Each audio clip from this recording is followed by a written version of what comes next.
जय महाराष्ट्र. शिवसेना उद्धव बाळासाहेब ठाकरे पक्षाच्या वतीने आजच्या या महत्त्वपूर्ण पत्रकार परिषदेमध्ये आपल्या सगळ्यांचं स्वागत आहे. सन्माननीय राज्याचे मुख्यमंत्री देवेंद्र फडणवीसजी काल असं म्हणाले, म्हणजे ते तसं नेहमी बोलतात आणि फार हसून आणि फार व्यवस्थित पद्धतीने ते सांगतात.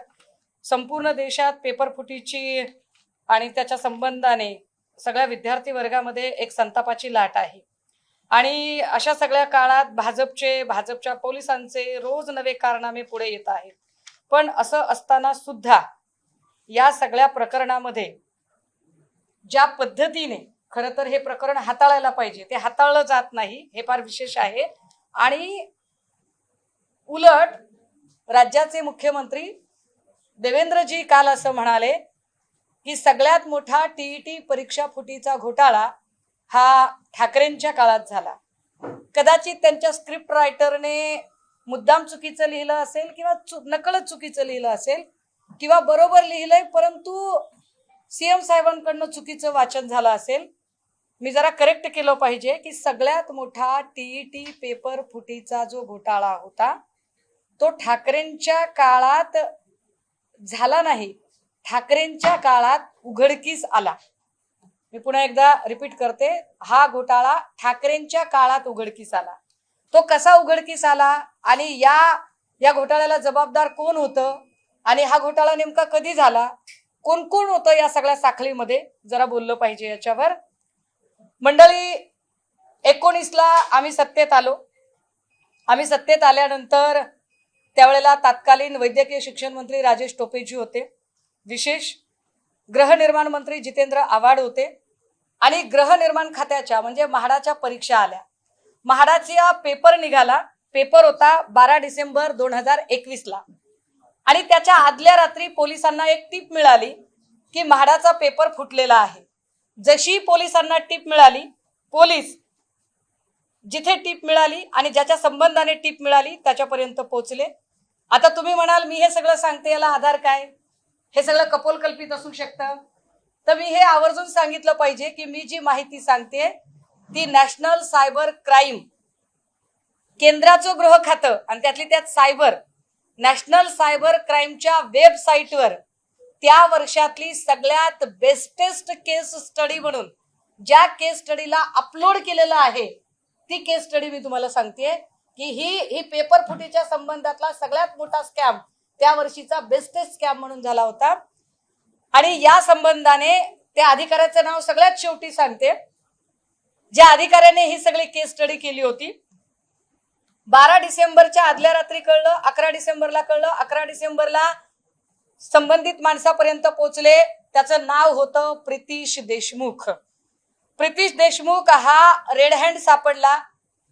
तिथे तो त्याच्या पेन ड्राईव्ह मधनं आणि मोबाईल मधनं तो पेपर वाटत होता, पेपर देत होता लोकांना. ह्याच्या सगळ्या संबंधाने आधी जी माहिती कळली होती ती एका टेलिग्राम ग्रुपवर विद्यार्थ्यांनी शेअर केली की अरे असा एक पेपर फिरत आहे आणि याचा तपास करता करता ही टीप मिळाली. तिथपर्यंत पोलीस पोहोचले. कोण आहे प्रितीश देशमुख? तर प्रितीश देशमुख हा जीए सॉफ्टवेअर कंपनीचा मालक. जीए सॉफ्टवेअर कंपनी जिचं मूळ ऑफिस बेंगलोर कर्नाटकामध्ये.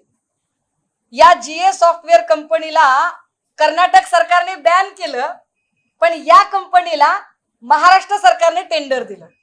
टेंडर कधी दिलंय? टेंडर 2016 मध्ये दिले. फार विशेष आहे. 2016 मध्ये टेंडर दिलं. त्यावेळेला शालेय शिक्षण आणि क्रीडा मंत्री कोण होते? विनोद तावडे साहेब होते. आता मी तावडे साहेबांची डिग्री, संत ज्ञानेश्वर विद्यापीठ, इलेक्ट्रॉनिक्स इंजिनियरच्या फेक डिग्रीचा वाद याच्यात अजिबात जाणार नाही. मला विषय डायव्हर्ट करायचा नाही. मी त्याच्यातही जाऊ शकते पण मला विषय डायव्हर्ट करायचा नाही. तर विनोद तावडे साहेबांच्या काळात प्रितीश देशमुखला हे सगळं टेंडर मिळालं होतं आणि प्रितीश देशमुख ज्याला जीए सॉफ्टवेअर कंपनीच्या मालकाला टेंडर मिळालं तोच पेपर फोडत होता. त्याला जेव्हा पोलिसांनी ताब्यात घेतलं आणि त्याची चौकशी सुरू केली त्यावेळेला त्या सगळ्या चौकशीमध्ये जी माहिती पुढे आली हे फार म्हणजे इकडे लॅपटॉप मध्ये दाखवण्याच्या ऐवजी मी तुम्हाला या कागदांवरून ती माहिती दाखवते की बघा म्हाडाच्या एका पेपरवरून कुठपर्यंत पोहोचलं हे सगळं प्रकरण. जेव्हा त्याला ताब्यात घेतलं तेव्हा त्याने सांगितलं की मी एकटा नाहीये. मग याच्यात 14 एजंट आहे. 14 एजंट शोधून काढले गेले. 14 एजंटला शोधल्यावर त्याच्यातल्या 2 एजंटनी सांगितलं आमचं काम फक्त गिराईक आणण्याचं होतं. गिराईक म्हणजे काय, तर जो विद्यार्थी पर पेपर 5 लाख रुपये खर्च करू शकतो असं गिराईक आणायचं काम आमचं होतं. मग मूळ कोण आहे, त्याने सांगितलं याच्यातला शिक्षण क्षेत्रातला तांत्रिक सल्लागार आहे. त्याचं नाव काय, तर म्हणाले तांत्रिक सल्लागाराचं नाव आहे अभिषेक सावरीकर. बघा देवेंद्रजींनी सांगितलं की तुम्ही केलेला आहे घोटाळा. हु इज अभिषेक सावरीकर? देवेंद्रजींची सत्ता होती. विनोद तावडे शालेय शिक्षण क्रीडा मंत्री होते आणि त्या काळामध्ये शिक्षण विभागात तांत्रिक सल्लागार पदावर अभिषेक सावरीकर होता. पोलिसांनी अभिषेक सावरीकरला ताब्यात घेतला.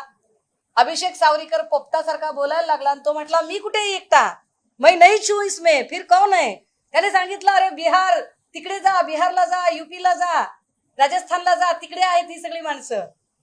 तिकडनं 47 एजंट शोधून आणले वेगवेगळ्या परीक्षेतले. आणि हे 47 एजंट ज्यावेळेला शोधून आणले तेव्हा ते म्हणाले हमको क्या पता था साहब, इसमें का जो मेन बॉस है वो आपकेच महाराष्ट्र में है. कोण आहे तो मेन बॉस? आणि मग सांगितलं की याच्यामध्ये शिक्षण खात्याचा एक साधारणतः उपसंचालक पदावर काम करणारा माणूस आहे ज्याचं नाव आहे तुकाराम सुपे.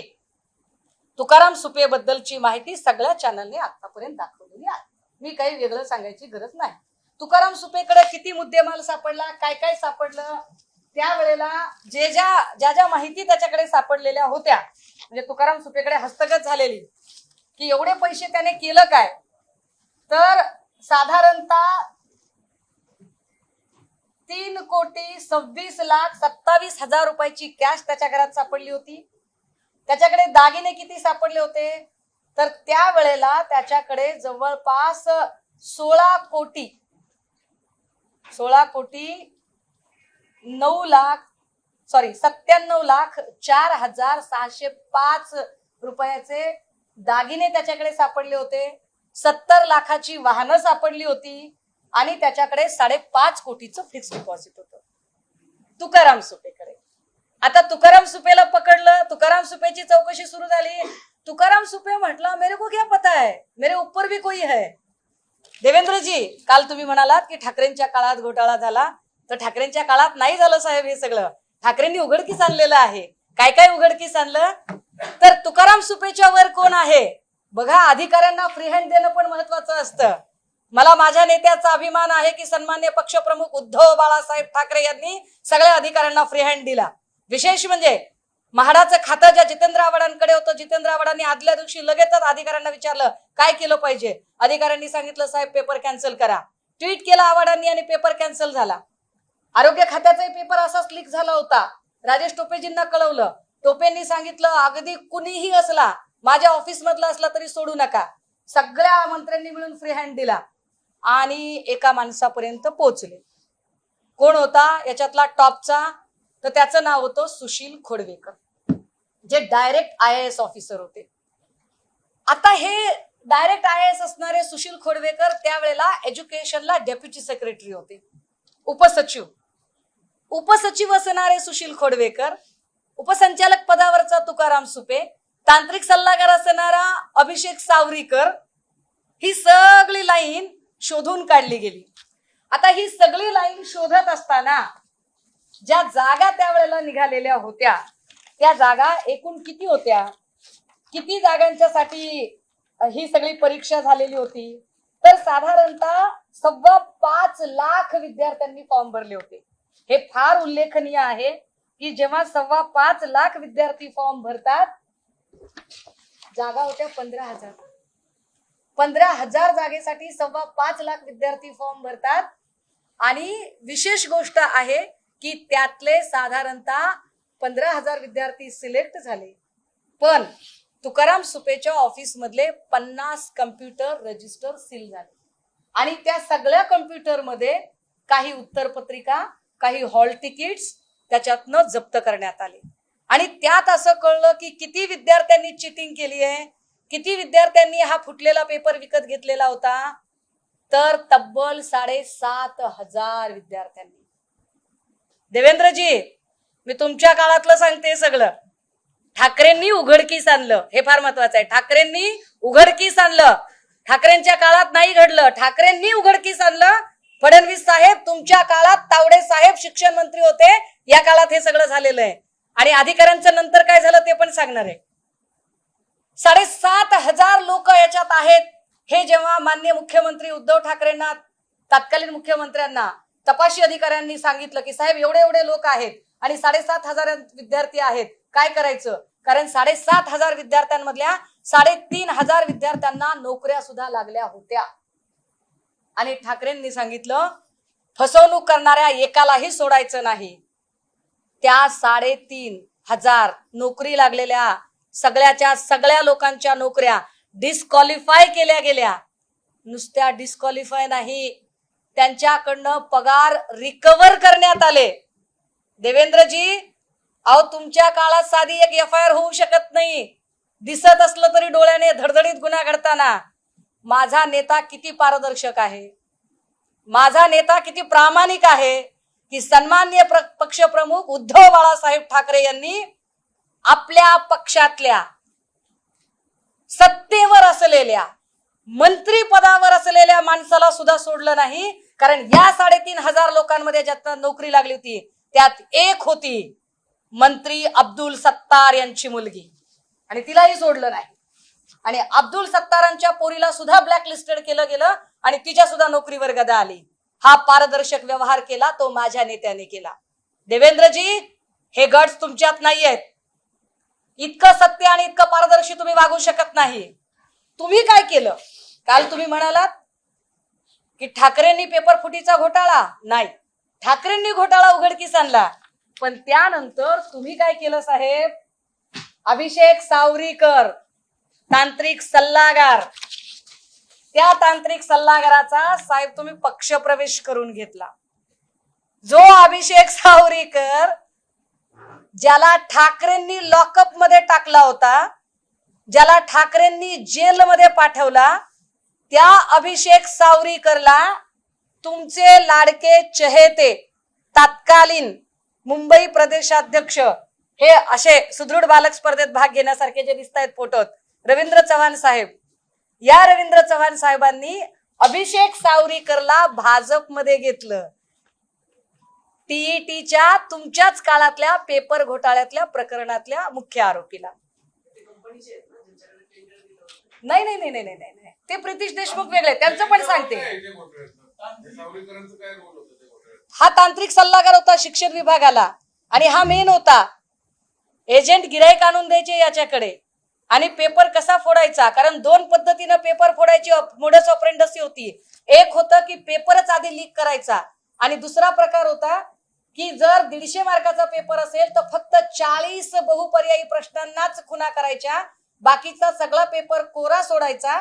ज्यांचे पैसे येतील त्यांच्या पेपरला ते जे गोल गोल गोळे गोळे करायचे बहुपर्यायी मधला एक पर्याय निवडून, हे काम करण्याचं काम हे याच्याकडे होतं, अभिषेक सावरीकर. आणि हे केसमध्ये आहे, हे ऑन पेपर आहे, हे रेकॉर्डवर आहे. याला तुम्ही भाजपमध्ये घेतला देवेंद्रजी. बरं, ह्याच्यावर ह्याने काय केलं? आता मग तरी गुन्ह्याने खायचं होतं की भाजपने एवढं पवित्र करून घेतलं बाबा, एवढा भ्रष्ट माणूस, ह्याच्या फायली नष्ट केल्या. आता याने नीट वागायचं होतं, पण असं नाही झालं. ह्याला भाजपमध्ये घेतल्यावर आता जो 8 महिन्याखाली मृदा जलसंधारणचा पेपर फुटला त्याच्यात पुन्हा याचं नाव आलं. देवेंद्रजी, ह्याचं नाव पुन्हा आलंय बरं का. हा, पुढे काय म्हणाला? सुशील खोडवेकर.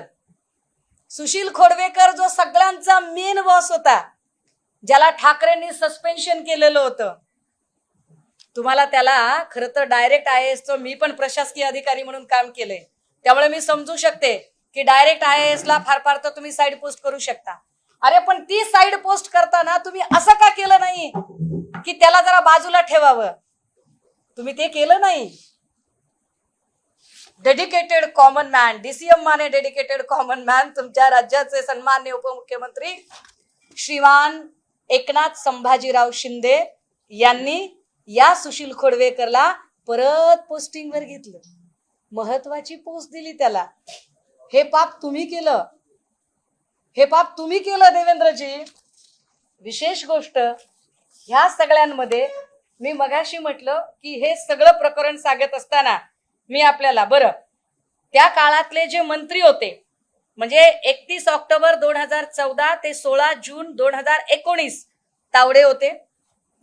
मग तावडेंची डिग्री वगैरे सगळं वादात आलं. ती खरी का खोटी त्याच्यात मी जाणार नाही, पुन्हा पुन्हा सांगते.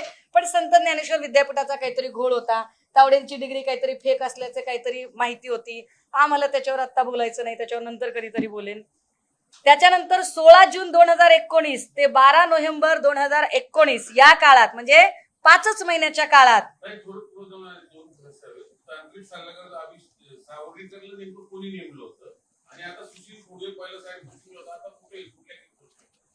सुशील खोडवेकर आता एकनाथ शिंदे यांच्याकडे आहेत आणि सावरीकर जो होता तो तांत्रिक सल्लागार होता शिक्षण विभागाला त्या काळात. त्याची नेमणूक कोणत्या काळात झाली ते माहित नाही, पण तो या सगळ्या प्रकरणात होता आणि त्याला अटक झाली होती, त्याला जेल झाली होती. तो बाहेर आला. तो बाहेर आल्यानंतर त्याचा पक्षप्रवेश रवींद्र चव्हाण यांनी करून घेतला आणि पक्षप्रवेश झाल्यावरही त्यांनी गुन्ह्यानं खाल्लं नाही. परत आता 8 महिन्याखालच्या मृदा जलसंधारणच्या परीक्षामध्ये जो पेपर फुटला त्या पेपर फुटीतही हाच पठ्ठ्या होता.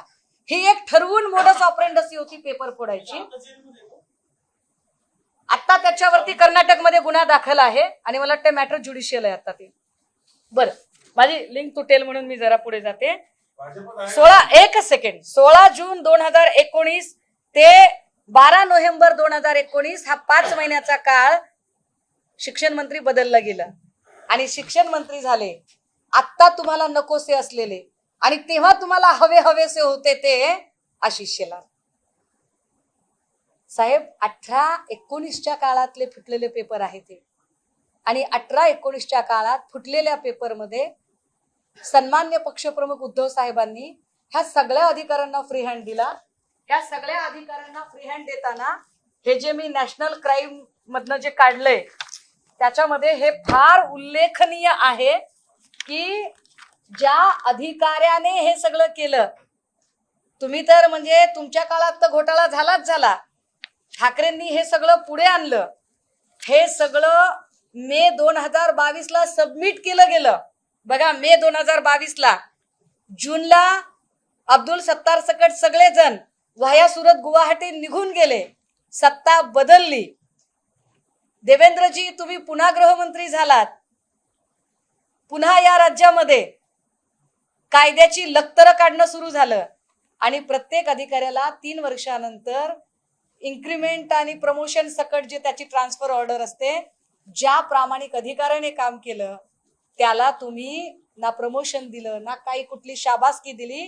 ज्याने केलेला हा सगळा तपास होता, जो तपास सेंट्रल गव्हर्नमेंटने त्या वर्षीची बेस्टेस्ट केस स्टडी म्हणून अवॉर्ड केलं होतं, जी पुरस्कृत केलेली होती, त्या केस स्टडीतल्या अधिकाऱ्यांना तुम्ही काय केलं तर तुम्ही त्या बिचारीला साइड पोस्टिंग दिली. एका डायरेक्ट IPS ऑफिसर असणाऱ्या भाग्यश्री नवटाके इथे दिसताय.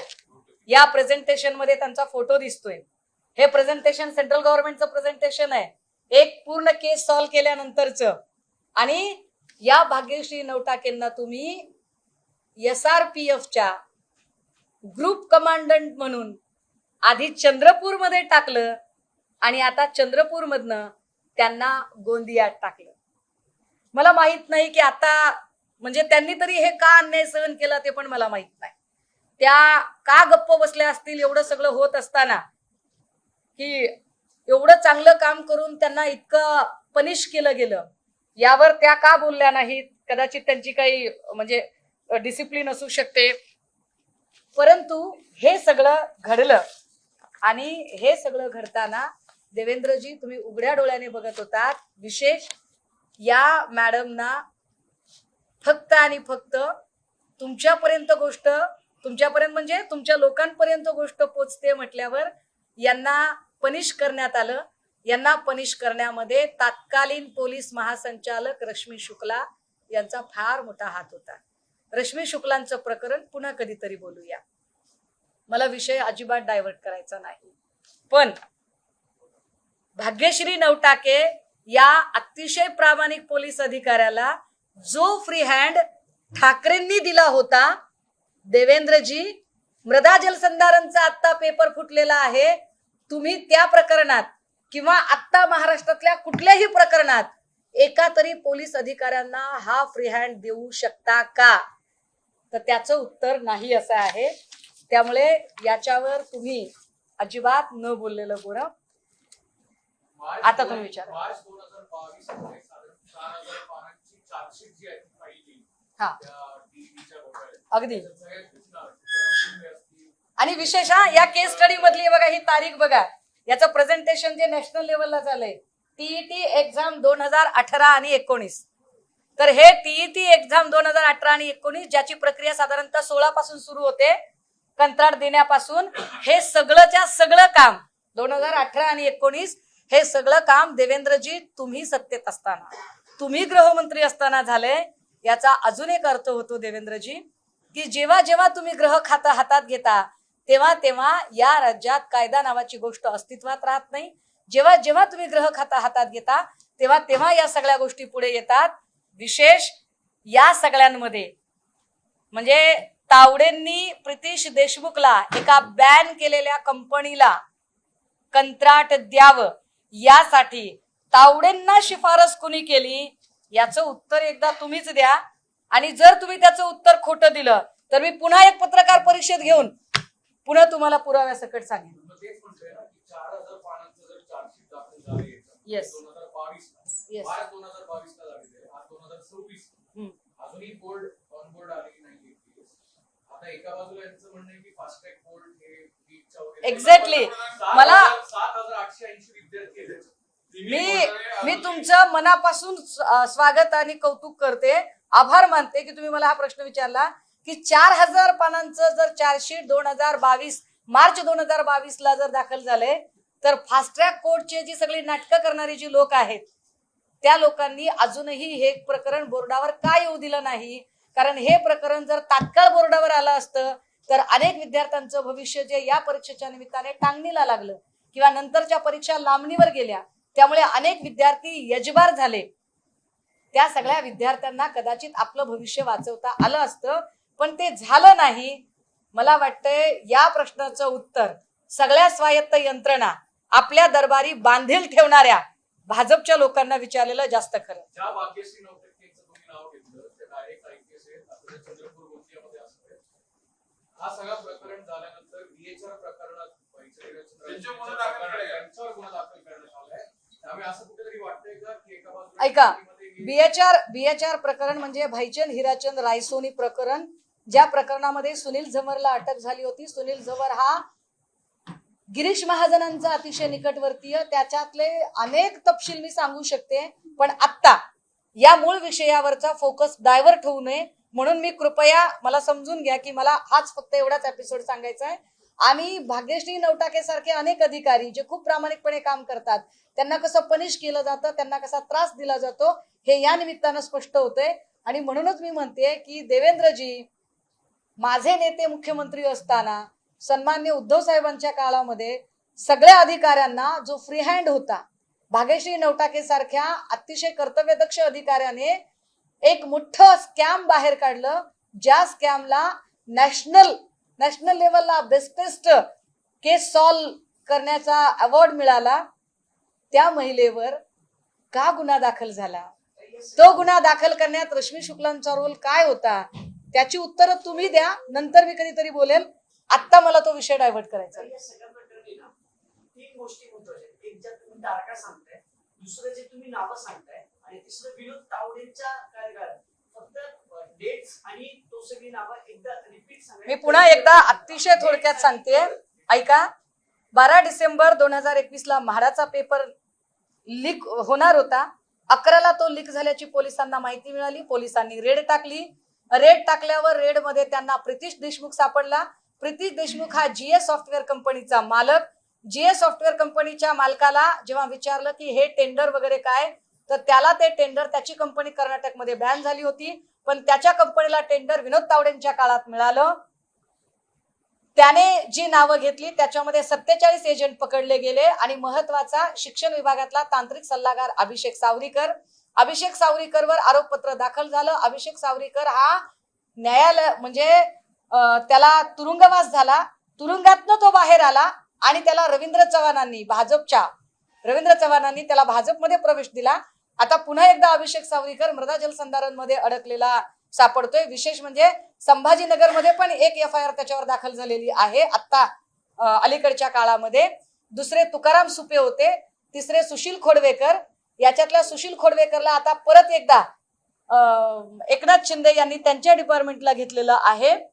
म्हणजे जो एक मोठा पेपर फुटीचा घोटाळा सन्मान्य पक्षप्रमुख उद्धव साहेबांनी बाहेर काढला, नुसता बाहेर काढला नाही तर याच्यात अधिकाऱ्यांना इतका फ्री हँड दिला की त्यांच्याच पक्षाचे मंत्री अब्दुल सत्तारांची मुलगी सुद्धा चिटिंग करून पास झाली हे लक्षात आल्यानंतर आणि पोलिसांनी हे लक्षात आणून दिल्यानंतर कुणालाही सोडू नका असं सांगत त्या 3,500 विद्यार्थी जे ब्लॅक लिस्टेड केले, जे नोकरीला लागले होते, त्यात अब्दुल सत्तारांची सुद्धा एक मुलगी होती. ओके, याच्यावर आता याला डायव्हर्ट नका करू. हा, त्याच काळात सगळे अधिकारी ज्यांनी घोटाळे बाहेर काढले त्या सगळे साईड पोस्टिंगला आहेत. आम्ही तर असतं नंतर ते भाग्यश्री नौकरी सांगितलं असतं, दगडू हक्के असते, ज्यांनी तिन्ही परीक्षा घोटाळे बाहेर काढले ते सगळे. ह्याच्यात फार विशेष आहे की ठाकरेंच्या काळात ज्या अधिकाऱ्यांना फ्री हँड मिळाला आणि ज्या अधिकाऱ्यांनी सगळी केस स्टडी केली आणि हा स्कॅम बाहेर काढला त्या सगळ्यांना भाजपच्या काळात त्यांना पनिश केलं गेलं, त्यांना साईड पोस्टिंग देण्यात आली.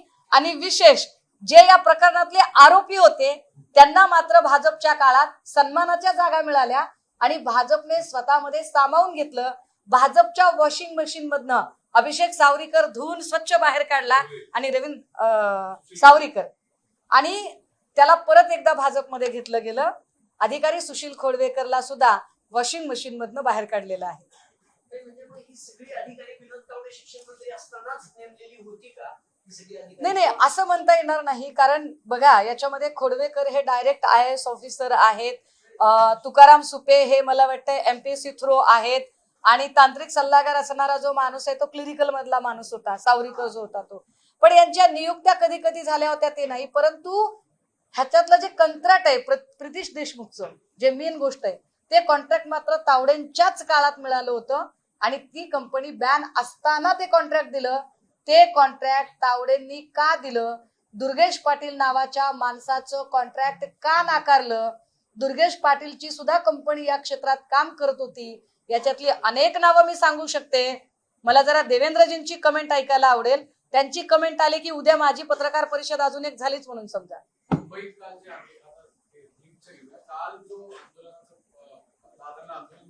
या प्रकरणातला ज्या महिलेचा विनयभंग केलेला आहे याच्यामध्ये देवेंद्र फडणवीसजी तसेच विधान परिषद उपसभापती अहिरजी आणि राज्यपाल महोदय या 4ही लोकांना मी काल मेल टाकले होते.